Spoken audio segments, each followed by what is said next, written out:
Tanya, thank you for joining us. Let's start off by talking about Enverus having a busy few years. You are the COO. Tell us about your day-to-day and really about the undertaking of the position and with the company. Yes, no, it has definitely been very busy.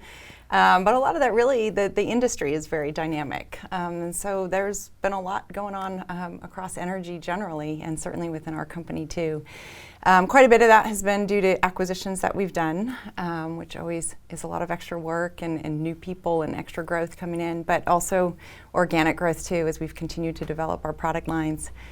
And it's been an interesting journey for me. I started with the company in 2014. I came in as a product manager, which I loved, and it was great because I got to meet the people from the ground up. I got to learn how our products were developed and all the weeds of the data from the very beginning. And so that's been a great foundation as I have been promoted and taken on more responsibility to be able to have those roots within the company.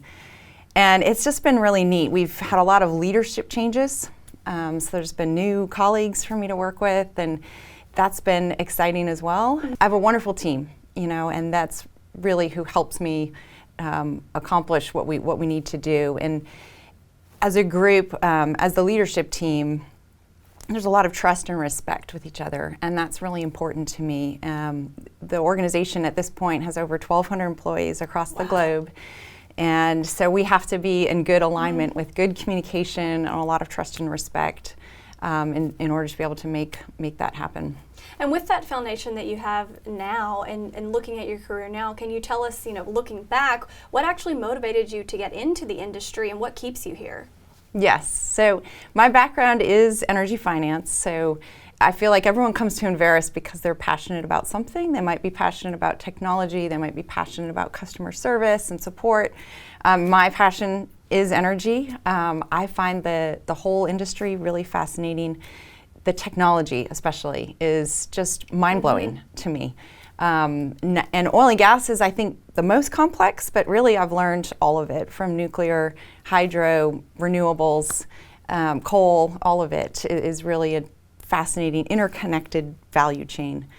I was trained as an economist, and the interesting thing about energy is the global aspect of the business and how something that's happening over in Midland, Texas is going to be influencing prices across the globe and influencing a supply chain, over in Asia. And being able to track all those ripple effects is something that, I was trained to do as an economist, and it's what's very fascinating to me about the industry. Tanya, now can you talk about what has been your biggest challenge or risk with being a woman in the industry? Have you had any of those moments that you found particularly challenging? Yes, there's certainly been a lot of interesting experiences as a female in the energy industry.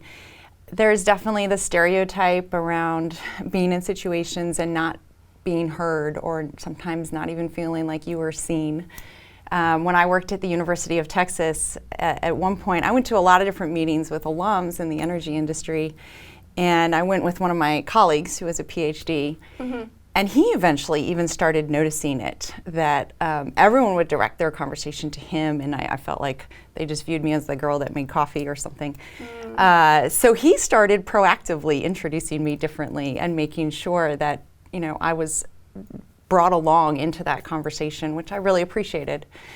And one of my very first speaking engagements in the energy sector was to the Interstate Natural Gas Pipeline Association.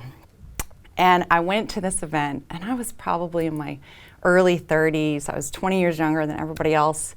And I counted, because I was kind of dumbfounded. There were 300 men in the room and 10 women.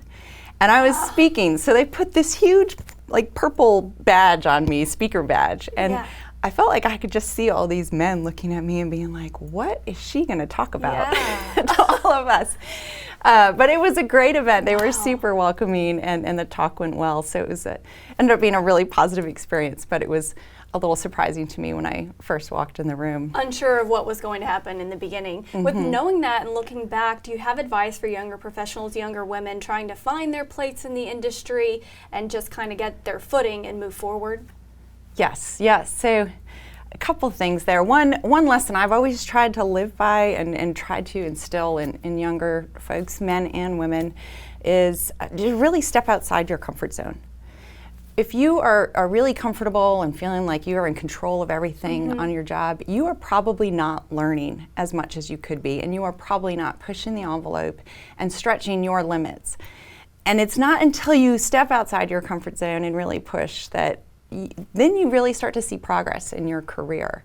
And it's uncomfortable. Yeah. It is not easy, but it's definitely something that I recommend to colleagues. And the other thing I would say to women in this industry is, yes, sometimes it's hard feeling like you're not heard or you may not have as much of a voice. But there is a silver lining that sometimes you're the one that's more memorable. So from a networking standpoint, if you're in a room full of men and you are male, it's much harder to stand out. If you are one of the few females, people remember your name, they remember who you are, and they want to hear your story a little bit more sometimes. So there sometimes is a positive to it. I like hearing that positive. What about mentors? How do you view mentors and the importance of that for anyone, really, men or women, but in the industry as well? Yes, I am a big fan of mentors. I think you need a collection of them, frankly. Yeah. So, and again, like you said, for men or women, really. And I have mentors who, certain individuals that I go to for knowledge about energy specifically. Okay. Others who I go to for assistance when I have difficult decisions to make as a manager and leader of people. Others that I go to for parenting advice, right? So I think it's important to find experts whom you trust and respect in different subject matter expertise. And mentorship, a lot of times, it's great if a company has an established program and you can plug in easily. But I always tell folks too, the onus is on you. And if you are reaching out and asking someone for help, it's very rare that they'll say no. They don't have 30 minutes to talk and give you advice or be a sounding board. So it's something to really take charge of for yourself too, in addition to seeking out more established programs. Speaking up for yourself, so to speak. Yes, that's right. That's right. Talk to us a little bit about your feelings behind being part of this dynamic group of women. You're very deserving of this for the 25 Influential Women in Energy. But then also, can you talk to us about the importance of events and programs like this that you see for the industry? Sure. I have to admit, I was so flattered and honored to be selected. I remember last year reading through all the bios of the women who had been selected in the magazine, and I was just blown away by their accomplishments. Incredible. And so there's definitely a feeling of, I don't think I really deserve this, but I'm excited to meet these other accomplished women in the industry and hopefully build on my friendships with them and hear more about their stories and what they've done, as well as get their advice. I'm always interested to see how other women handle different situations, handle being a parent, handle, having a team that's dispersed around the globe, and how do you deal with communication. So different things where I look forward to learning from them.